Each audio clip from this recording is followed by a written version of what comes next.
Thank you very much, Arpana, for this wonderful platform.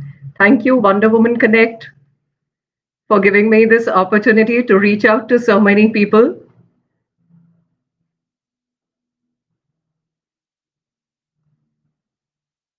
So, hope I'm audible and clear. And do write in your comment section if you have any questions. I'll take them up towards the end.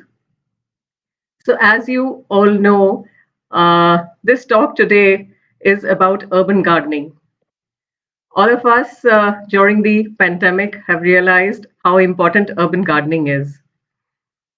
Urban gardening is nothing new. It's not a new concept. It's not a fad concept. It's something which has been around, but which got shoved into the background in the present day scenario because of our busy life, because of our busy schedules, paucity of space, and lots of other factors.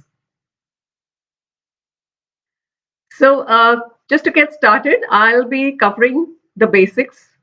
I'll be covering what type of plants you can grow, how to grow, potting, what are the vegetables, flowers, a little bit about microgreens, a little bit about composting, and so on and so forth.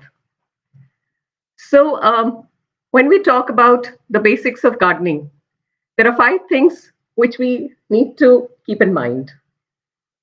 One is sun. What is the direction? Especially according to seasons. So, if it's a summer one, then obviously we don't need too much of sun. If it's a winter one, we need ample sun, whether it's flowers, vegetables, ornamentals. Now, I'm talking about a broad category. I'm not talking about any specific type of plants. All plants need sun. Some need it less, some need it more, but we all need. If your house is, say, an east facing house, so you'll get the morning sun. If it's a west facing house, you'll get the afternoon sun. So, winters, the best time is the west sun because it's the afternoon sun, it's the afternoon heat which plants thrive on. For any plants to do well, they need at least 3 to 4 hours of sunlight or 2 to 3 hours of sunlight. And some plants grow well in shade, they can grow with 1 to 2 hours of sunlight, but sunlight is a must. Next is the space or the location. Where do you plan to grow? Is it your balcony? Is it your staircase? Is it your terrace? Or if you're blessed, you have a big garden space. So it could be a garden space. The third important factor that we have is water. We all know we cannot survive without water, be it humans, plants, animals, anybody. So water is equally important. Some plants require more water, some require less water. So watering is equally important. So you have to understand the needs of the plant, how much you need to water. Most of us shower our love through watering, which is wrong. Like every individual has their own needs. Some like to drink more water, some like to drink less water. But according to healers, doctors, nutritionists, 8 to 10 glasses of water is a must. Similarly, a minimum quantity of water is a must. And care should be taken that we are watering them gradually, not watering them once, leaving them for 2, 3 days, 4 days, 5 days, and then watering them all together. No, that's not done. It has to be regular. Like we eat regularly, we eat small meals, or you eat thrice a day or 4 times a day at regular intervals. Similarly, plants also need their nutrition, their water. Water is nutrition for them regularly. The other important factor is containers or pots. What kind of containers or pots should you use while growing plants?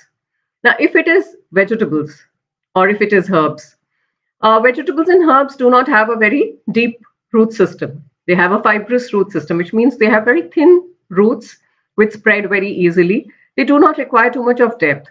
Until unless it's a root vegetable for, say, sweet potatoes or radish or carrot. But some root vegetables like beetroot, turnip do not require too much of depth. Potatoes require depth. You can grow more if you have a deeper pot. Yes, potatoes can be grown in pots. I'm sure many of you would be surprised. I've been growing potatoes in pots in my rooftop for the past more than 6 years. And from about 1 kg of potatoes that you sow, you can harvest about 10 kg very easily. And then there is garlic and onion, which can also be grown. So it all depends on what you want to grow, will determine the size of the pots. I do have a few examples to show you. So these are small boxes. You can grow in this. You can grow in the shallow earthen trays. These. You can take the plastic pots. You can grow in these baskets. Yes, I'll be coming to these herbs. These I've kept for showing everyone what I'm growing in my garden. So I'm going to come to herbs too. Now, what kind of soil and what kind of potting mix should you use? That is a very important factor because ultimately the plants are going to derive their nourishment from the soil. उनको जितना भी पोषण चाहिए वो उनको मिट्टी से मिलेगा. So the soil needs to be very rich and you need to enrich it from time to time. That also I shall cover. A simple potting mix that I use is equal parts of soil, which is garden soil, topsoil, another equal part of coco peat. Now, coco peat is basically the husk of the coconut, which has been broken down. It is compressed together like a brick, and you're supposed to dissolve it in water and then sun dry it and make it into powder. And it swells it to 5 times its volume. So I have some here, which I can show you. So this is the one which I have sun dried, broken down. So this does not add any nourishment, but what it does is it adds porosity to the soil and it retains water. So it reduces your watering requirement. And since it's very light and porous, it allows the roots to spread very fast. As I told you earlier, the vegetables have very thin or fibrous roots. And for them to spread, if the soil is too compact meaning hard, the roots will not spread so well and the plant growth will not flourish. If you've observed, whenever you buy carrots or radish from your sabzi wala or you buy any other vegetables which has the roots attached, they'll be very thin, very fine. So those are fibrous roots. And I mentioned 1 part garden soil, 1 part coco peat. The third most important is the compost or the manure. Now, compost can be homemade. If you can do that, nothing like it. Otherwise, cow dung manure is there, but cow dung manure should be properly dried, well matured. It should not be raw because raw can harm the plants. It has a lot of heat and it can release gases which can harm the plant. So it has to be very mature and sun dried. It can also be vermicompost, which is readily available at all garden shops and nurseries. So here I'm going to show you, if you can see, this is slightly dark in color. This is my homemade compost, which I called black gold. This is made from kitchen waste and it feels so good and it smells so earthy.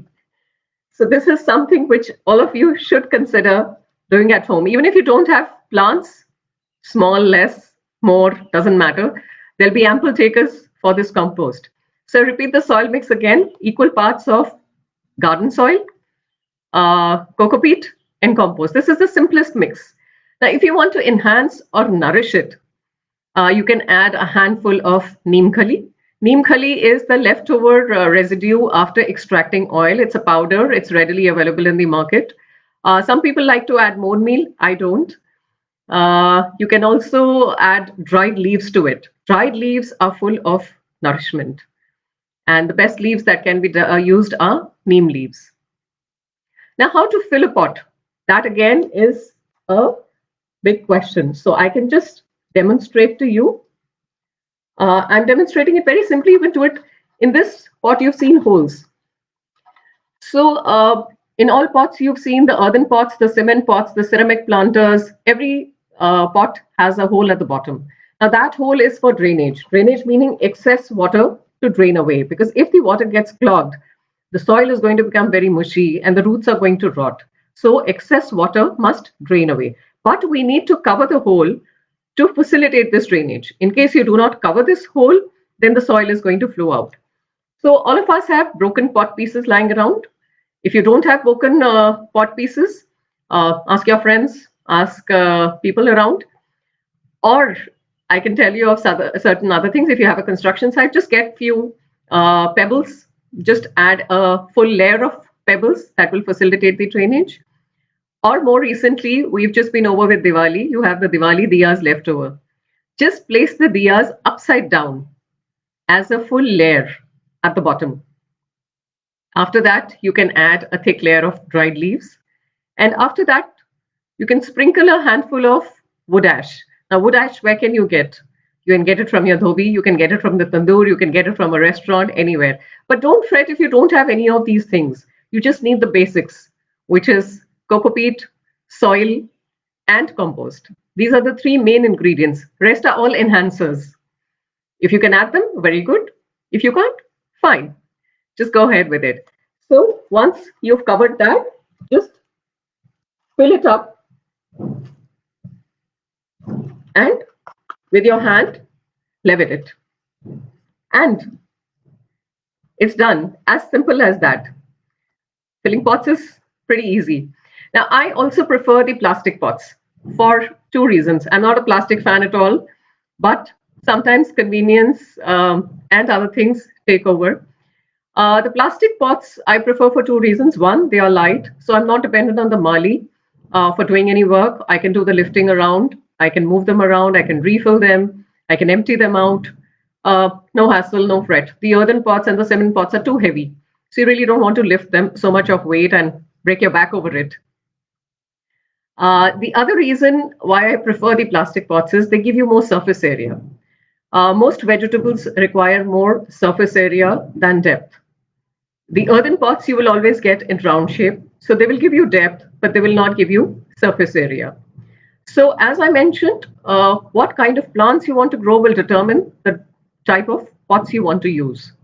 Now for growing leafy vegetables, the kind of earthen trays I showed you, these are perfect. These kind of wooden baskets are perfect. But of course, when we use these wooden baskets, we have to line them with a cloth. It's a special cloth called a geofabric or a wheat cloth. You can also use these carry bags that we get these days, which are porous, which will allow excess water to drain, yet retain the soil together.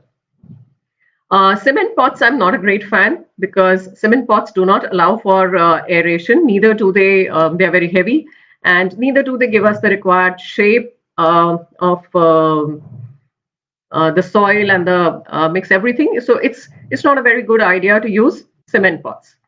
Now, coming to the type of plants, we have the annuals and we have the perennials. Now, what do we mean by annuals and perennials? As the name suggests, annuals is one which will which can be planted annually, which has a certain life. They do not go on forever. And perennials are the ones which last you forever. You don't have to plant them again and again. So annuals would be vegetables and flowers and many herbs. Yes, you heard me right, herbs. Most of us feel that herbs, once we grow, हमारी तो तुलसी मर गई, हमारी basil मर गई, हमारा पुदीना खत्म हो गया. That's because they are annuals. That's what we need to understand. And perennials are the ornamentals, your erica palms, your money plants, and your monstera and spider plants, and so on and so forth. All of them are perennials. So for perennials, I would always prefer earthen pots.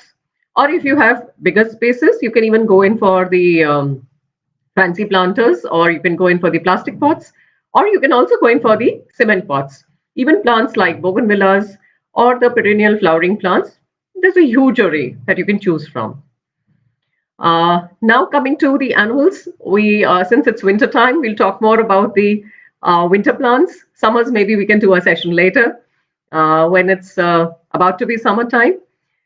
In herbs and spices and vegetables is what I'm going to focus on more. So vegetables, again, we have the winter and the summer.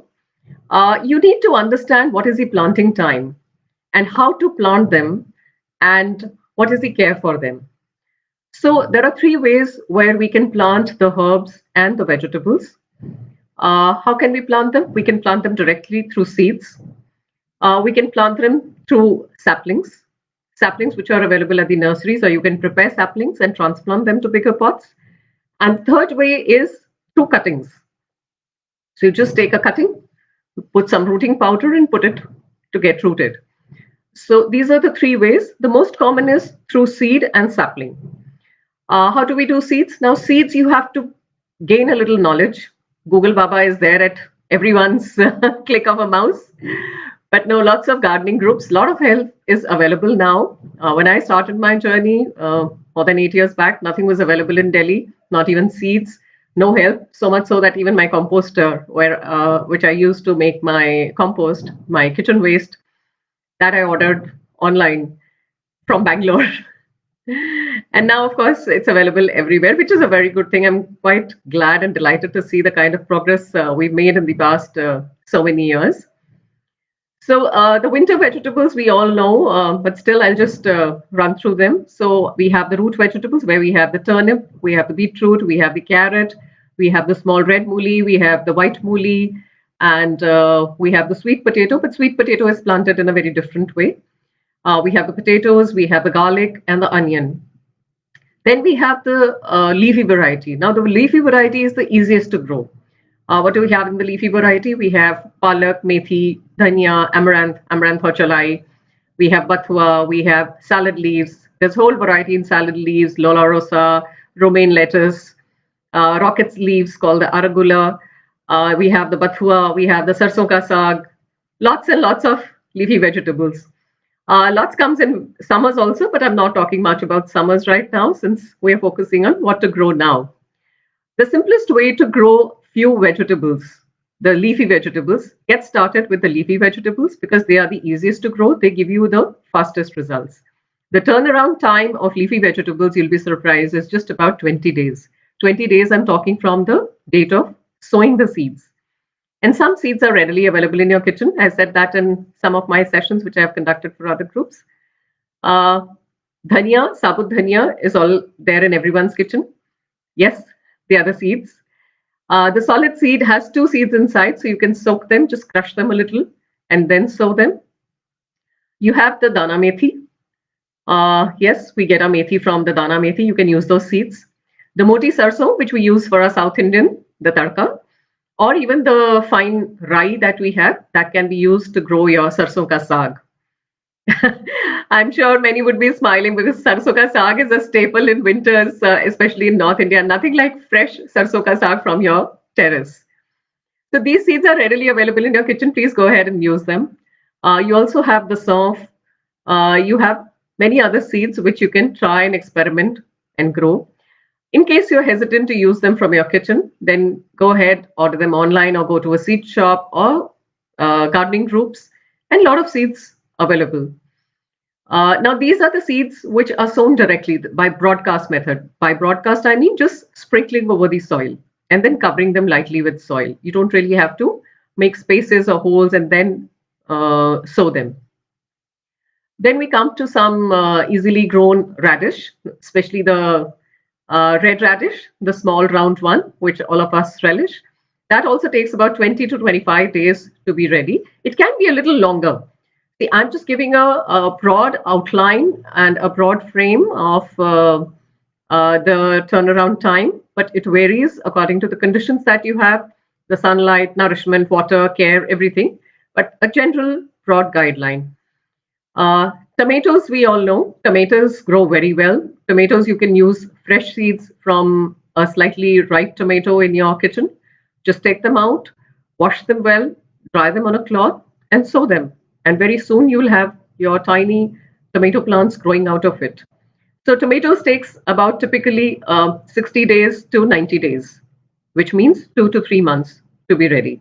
But tomato is one plant which can be grown almost all the year round, except for sowing in May and June when it is very hot here in North India, especially in Delhi. We have extreme temperatures. Other than that, it can be grown almost all the year round. So tomatoes you can grow very well. You can grow the cherry tomatoes. So grow those cherry tomatoes at home rather than buying them so expensive from the market. Then we have the cauliflower, the cabbage, the red cabbage, the broccoli. Uh, I would like to share with all my friends and viewers that broccoli is as easy to grow as the normal cauliflower or as the normal cabbage. So go ahead and plant those broccoli plants, which we pay through our nose. When it's not the season, they charge as much as 200 rupees a kilo, sometimes 100 rupees a kilo. But believe me, it's as easy to grow. And the biggest advantage of growing a broccoli is once you've harvested the head. By harvested, I mean, suppose this is the broccoli head. you've chopped it, there'll be shoots coming out on the sides of the plant to give you more broccoli. Whereas in cabbage and cauliflower, you will not face that. Once gone is gone. You can even grow peas at home. I've been growing peas at home. Very easily, they can be grown in your pots. Uh, More about winter plants or winter vegetables. Like I mentioned, bathua. Bathua comes up on its own also, but it can be grown and cultivated as well. You can grow sauf, you can use the leaves. There is dil sag, you have amaranth sag. Another advantage of growing vegetables at home. Whenever you grow vegetables at home, you can use almost the entire plant. Of course, not some. For example, brinjal, you can't use the leaves because they are not palatable. Tomato, you can't use the leaves because again, they are not palatable. They are all called the nightshade plants. Capsicums grow very well. They are slow growing, but they grow pretty well. Chilies, again, you can grow very well. Chilies and brinjals are two plants which you do not need to grow every year. They last you for 2 to 3 years. You prune them, manure them, they can last you even 4 5 years and keep giving you good vegetables. So they should be just looked after and cared for, and they will last you for a long time. Now, coming back to utility of whatever you are producing. For example, if you've grown beetroot, beetroot takes a long time to form. So what do? You get quite frustrated, but use the leaves. The leaves taste excellent. You can use them in your soups. You can use them as stir fries. You can use them in your stuffed rotis or parathas. They add that color. You can use them in tikkis. You can use them in kebabs. Similarly, for the radish leaves, like we use in sarson ka saag and we use in makki ki roti, you can chop them finely. So don't do away with all that. And there's another interesting thing that I want to share with you. When you grow vegetables, say like broccoli or cabbage or cauliflower, now again, that takes a long time for the head to form. And when you see the leaves are so healthy, you don't want to really throw them away. What do you do with the leaves? Any guesses? Yes, you can cook the leaves. You can make bhaji out of it. You can make soup out of it. And they're very simple recipes, basic recipes. And you can make stir fries. And once you've harvested the gobis, you can even use the dantal. This is something that a friend just told me yesterday. So gardening is all a very enriching experience. It's a learning experience. Even after so many years, I'm still learning and still willing to learn because everyone's experience is different. So this is what a friend told me. I told her, I hope you're not going to throw away the leaves. This is what are you going to do with the leaves? I said, make soup out of it, make chips out of it, just roast them in the oven. And she says, should I share something with you? I said, sure, go ahead. You can make sabzi out of the dantals. I said, okay, fine, good. Because, the market dantals are a bit fleshy, but the home dantals are not so fleshy. So I was not really sure, but then that was a learning of the day that I had yesterday. So coming back, I've given you a very wide variety of vegetables. Now, it's also important to understand how do you harvest those vegetables that you have grown. You don't uproot all of them by the root. Otherwise, how will you get it? You don't have to plant each time. For example, methi. You just cut them with a knife or with a scissor and they will sprout again. Same is with the palak. What you get in the market, they usually uproot because for them it's more convenient. But when you're growing at home, just pluck the leaves. So harvesting the right way and at the right time is equally important. Similarly for the bathua, except of course for radish or carrot where you have to use the root, then you have to uproot. Other than that, you're not supposed to uproot the entire plant. Similarly for tomato you will be plucking. They will when you get the flowers and then you have the small fruit forming, and then when they ripen, just before ripening, you're supposed to pluck them. Okay, now coming to another important aspect is herbs. All of us are not blessed to have large spaces or big spaces. We have very limited space. So then what do? Either we go into microgreens. So microgreens I'll take up after this. Before that, I'll take up herbs. We have two categories, herbs and spices. So what are herbs and what are spices? So there's a very small difference between herbs and spices. Herbs, we usually use the leaves and the stem, and spices is generally the seed or the flower. or maybe even the root. So that's the difference. Spices we use in dried form, herbs we use fresh. And just going over the top, the herbs that you can grow at home are basil, rosemary, thyme, lemon balm, lemongrass. I'll have a few herbs here to show you. So I'm going to pick them up one by one.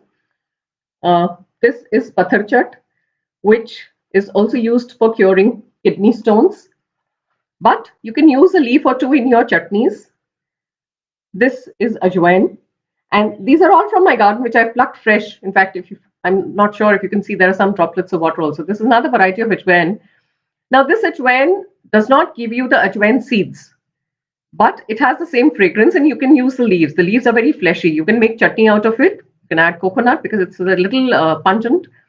And you can add same to dhania pudina chutney, just a couple of leaves will add that twang. This is a powerhouse. It looks little. It's got very small leaves. This is Brahmi. This looks like dhania, but no, it's not. This is celery. So celery, we are mostly used to seeing the thick stalks that are available in the market. So they have been chemically induced and grown with artificial fertilizers usually. So that's how they get the thick stalk, and we usually use the thick stalk. But the leaves can equally be used. You can use them as dhania, garnish. You can make soups out of it. Use it as normally as you can. And here we have an all-time favorite for summer, pudina. And I have a few more. So this, since it's a live session, I can't share the fragrance with you, but I'm filled with the aroma. This is peppermint. This is the natural sweetener called stevia. This is again a powerhouse of strength called the ashwagandha or the Indian cherry. I purposely plucked this stem because this has certain berries that you can see here. This is one way you can identify it. These berries are red in color once they are ripe. That's how it's called the Indian cherry as well. And here, this is saunf. So you may not get the saunf seeds, but the leaves are highly fragrant. Use them in salads or just chew them raw like a mouth freshener. This is a very interesting one. This is lemon balm. So this you can also use for your green teas. The best way to identify herbs is that they will all be very fragrant. Once you pluck them, it will leave their aroma or their fragrance in your hands, and it's easier to identify. Here is the lemongrass. Usually for cooking, we use the stem part, but the leaves can be used when you're cooking Thai rice, or just add to the Thai curry, just tie them in a knot. That's what I learned from another friend. And I think no guesses for this one. I purposely plucked this with the flower. So some of you would be able to identify it. This is like the onion flower, but this is not the onion flower. This is a very delicate onion flavored leaf called onion chive. So this will not give the bulb, but this will give the same fragrance. So you can use them in your salads. You can use them for juicing. Any guesses for this one? We use the fruit of this in our tea. We are very fond of it. Yes, this is elaichi. So again, elaichi will not fruit here in North India. It will fruit if you have ground space. It might fruit. But you can use the leaves. The leaves are highly fragrant, and use the fresh leaves. You can even dry them and keep them. So herbs are very easy to grow. Some of them are perennials, like the chives are perennials, lemongrass is perennial, elaichi is perennial. Rest of them, ajwain is perennial. Ajwain is very easy because you can plant it from cuttings. Peppermint you can plant from cuttings. Pudina you can plant from cuttings. And pudina is actually a summer herb, not a winter herb, but it can survive the winter also. So it can be termed as something in between. It can be an annual, it can be a perennial. So don't be disappointed in case your pudina dies out or your pudina does not survive the winter. You can plant it again, very easy to plant. Ajwain is very easy. You can just plant this cutting and it will take root. Celery, you need the roots. So there are ample ways that you can grow the herbs. Another way is many people try to grow herbs from seeds. But let me share with you that growing herbs from seeds is not very easy. So don't be disappointed if your seeds did not germinate. Just go ahead, take from friends, family, or buy from nurseries. But at least grow it at home to see. I have a pot of oregano as well, which I shall show you in the latter part. So oregano is again very easy to grow, and you can just pluck the leaves and dry them and use them in your Italian food or your breads or just with the butter. And the fresh one is equally fragrant and very nice. So that's about herbs.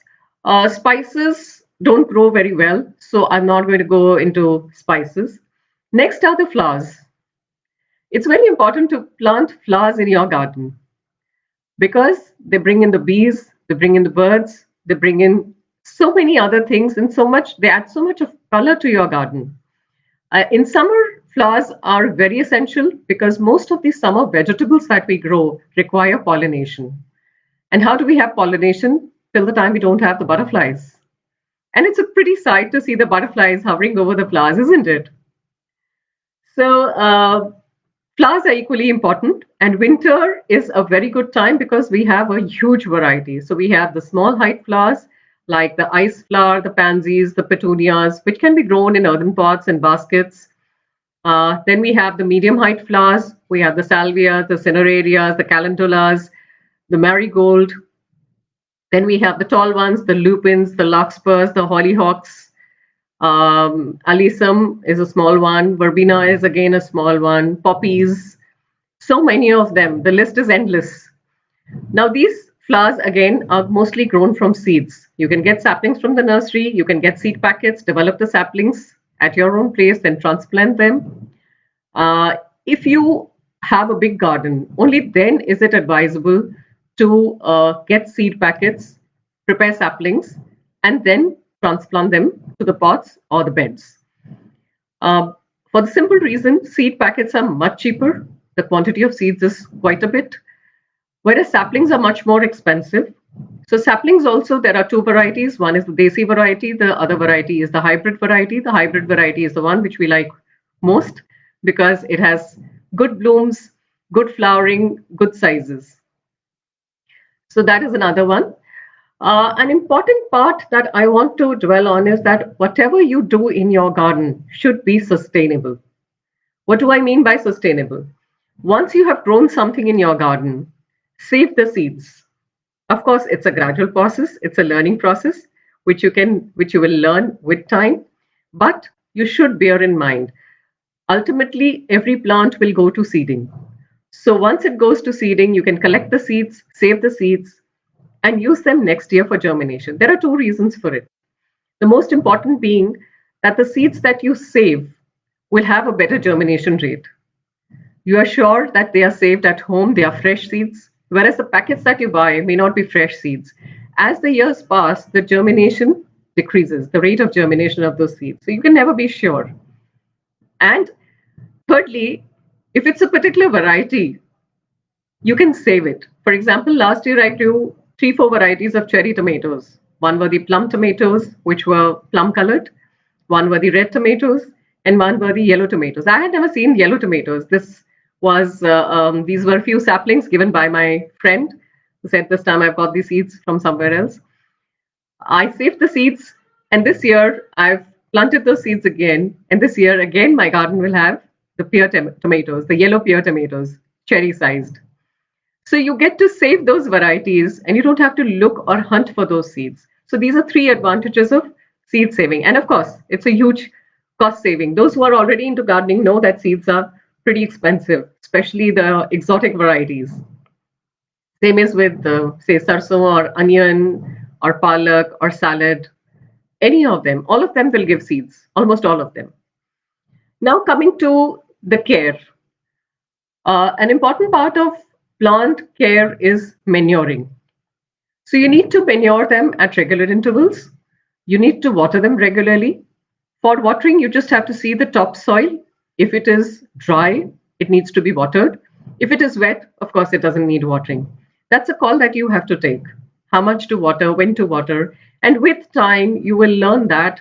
And it's not so easy. It's not so difficult. I'm sorry. There's no rocket science in watering plants, but yes, one needs to take it a little easy on watering. Less watering will not really kill a plant as overwatering will. So take it a little easy on watering. They need to be manured from time to time, say every 2 weeks or 3 weeks, depending upon plant to plant. One thing that I missed out in flowering plants are the bulbs. So flowering plants can also be grown from bulbs. Once you've acquired the bulbs, you need to maintain them for the next season.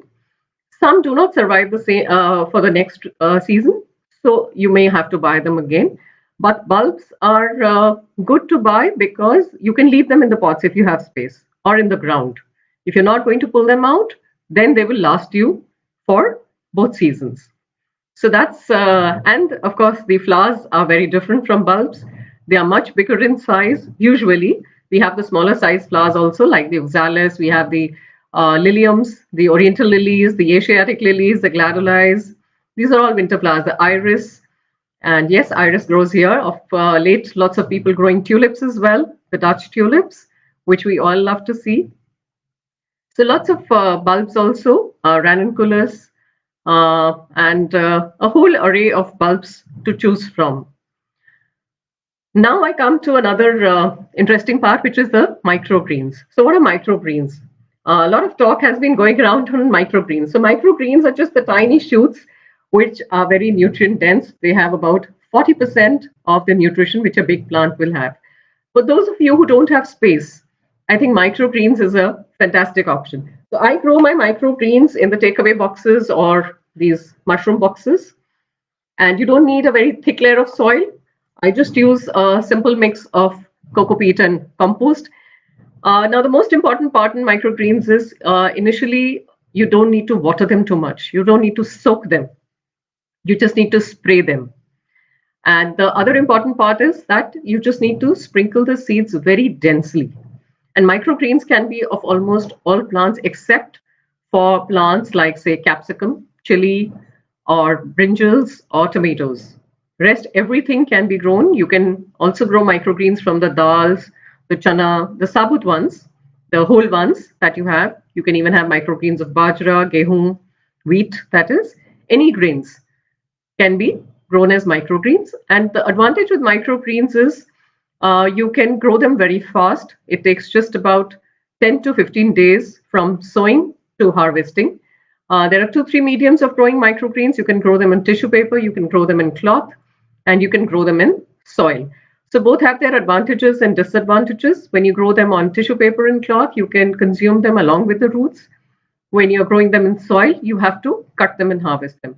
And one thing that you need to bear in mind is that microgreens usually do not grow again, except if it is like a grain, for example, the bajra or the wheat, which might grow back again because their structure is different, which is from the other seeds, where it does not grow back again. So that you need to bear in mind that microgreens will not grow back again. So once harvested is harvested, you have to re-sow those seeds again.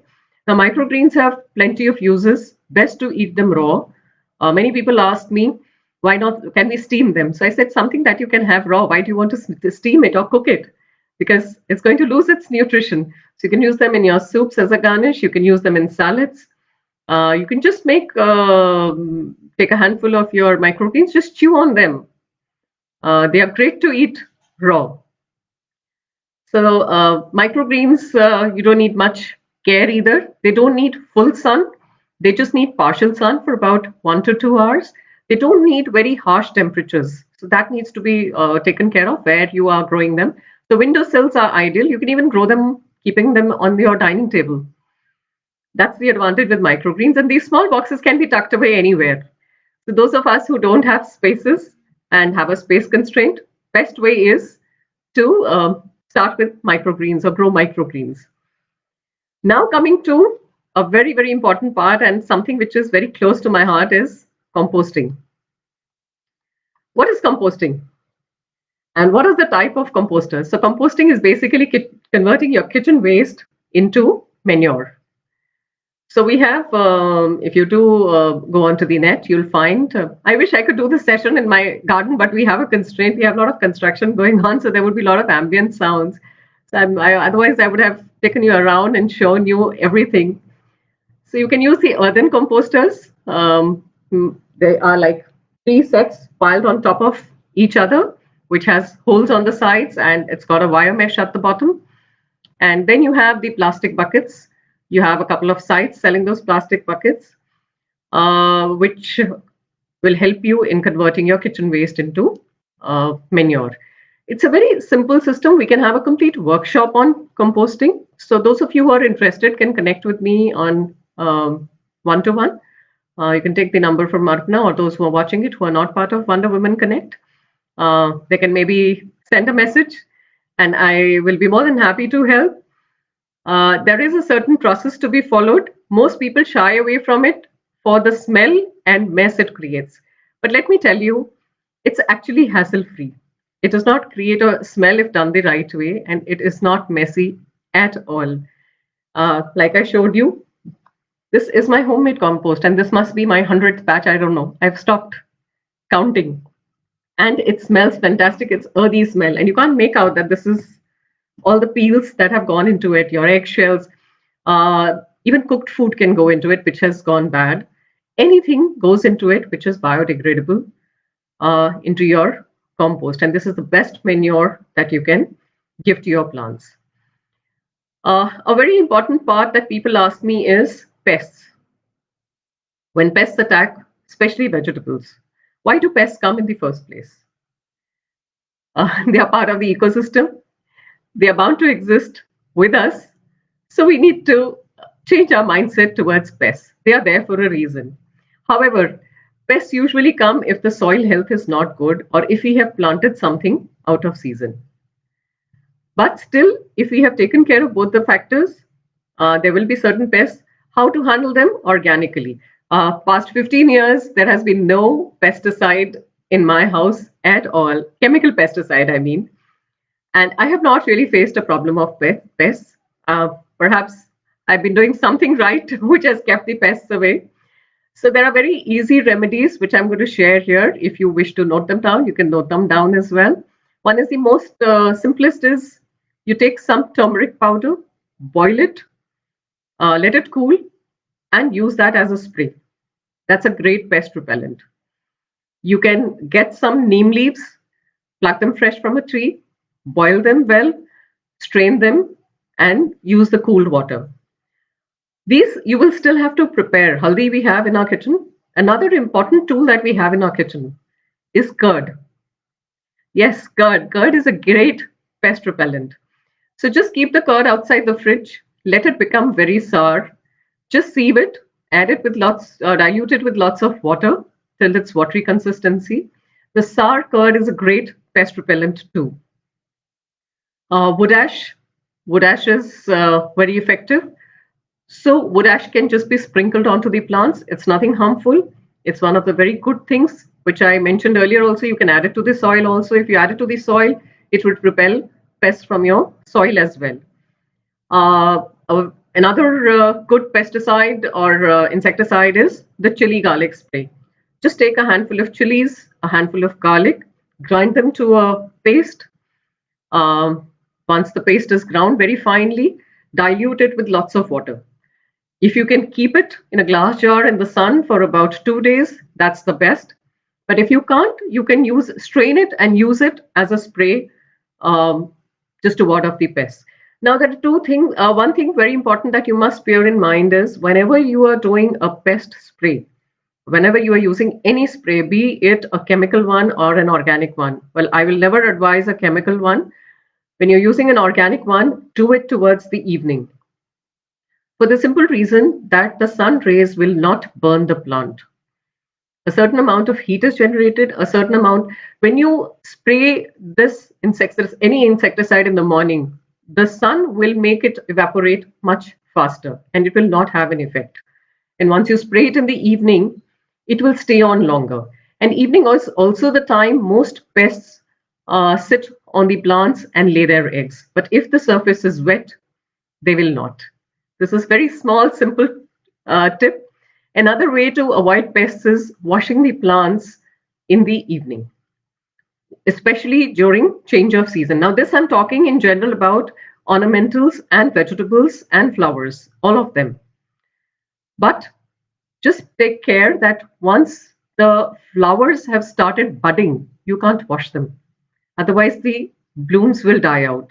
So only the leaves, not the buds, which is very difficult. But rest of the ornamentals, the vegetables, everything can be washed and should be washed a little regularly to take off the dust from them and to prevent pests from laying eggs.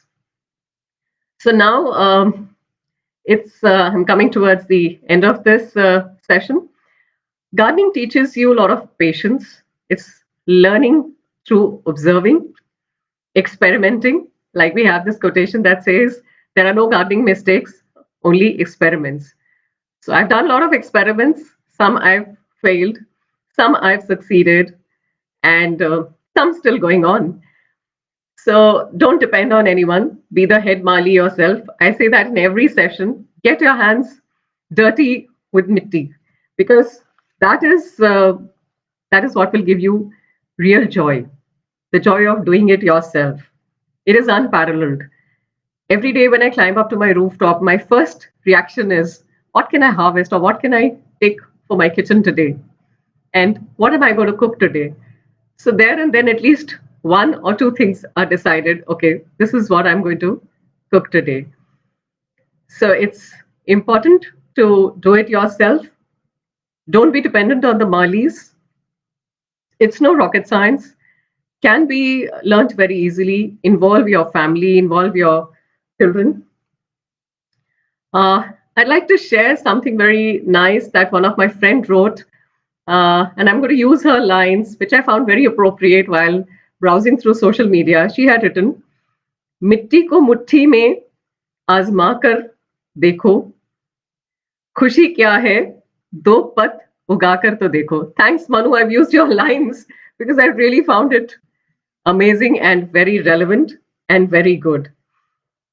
And I would request everyone to please start growing in whatever way they can.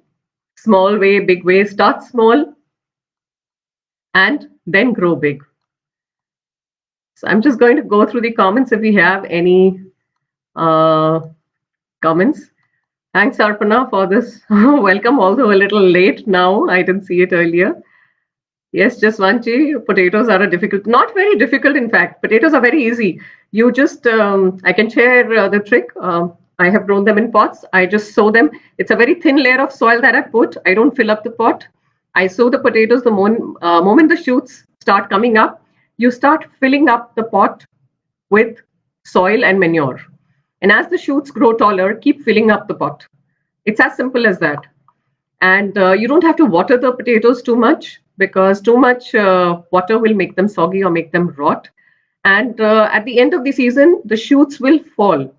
They will become droopy and they will start drying out. That's the time you know potatoes are ready. You stop watering and just overturn the pot and harvest your potatoes. It's as simple as that. Hello, Renuji. Thanks for dropping by. Very good to see you. Kirti Sachdevaji has given a thumbs up. Amrita, Ritu Kashyap, Poonam Chaudhary, Arpana. Hi, Arpana. Good to see you always. Ritu Kalra, Binti. Nice to see you all. If you have any other questions, do let me know. And if you want to get started, please connect with me. I will be more than happy to help. And it does not burn a hole into your pocket. Many people think that gardening is a very expensive hobby. It's an expensive hobby if you just go to the nursery and pick up a horde of plants. Yes, it's very expensive then. Each plant is going to burn a hole in your pocket. Learn to grow them yourself. Do it yourself, as we always say. Then it will not burn a hole in your pocket. Start composting. Like I mentioned earlier on, sustainability.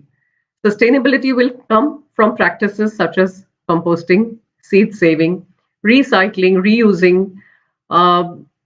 Many people shy away that we always face a shortage of water in summer. How are we going to water the plants?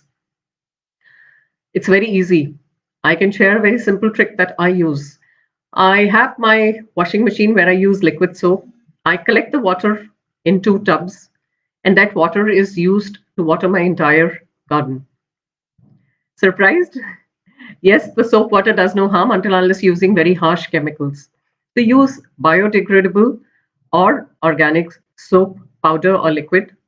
It's easily available, and again, it's not very expensive and does not harm your machine at all. I've been doing it for years.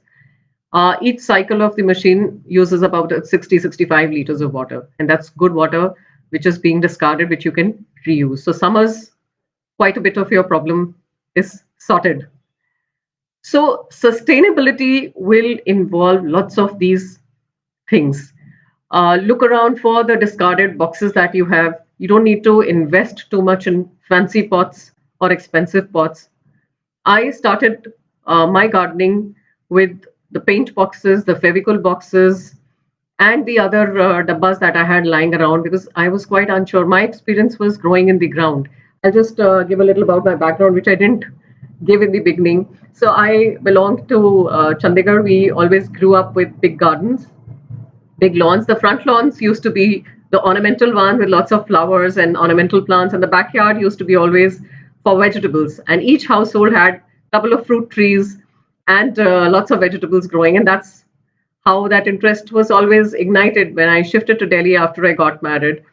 I used to really miss it. And I had no clue how to get started.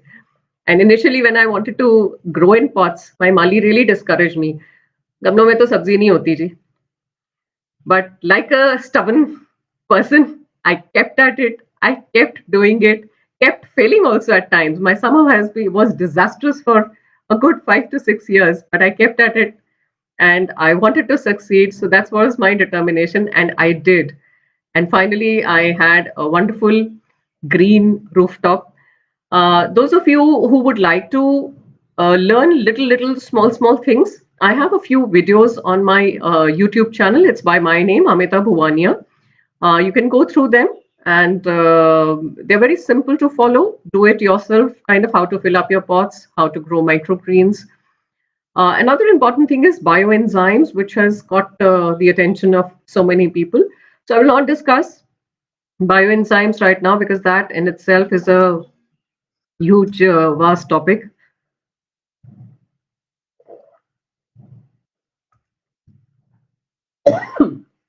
Excuse me.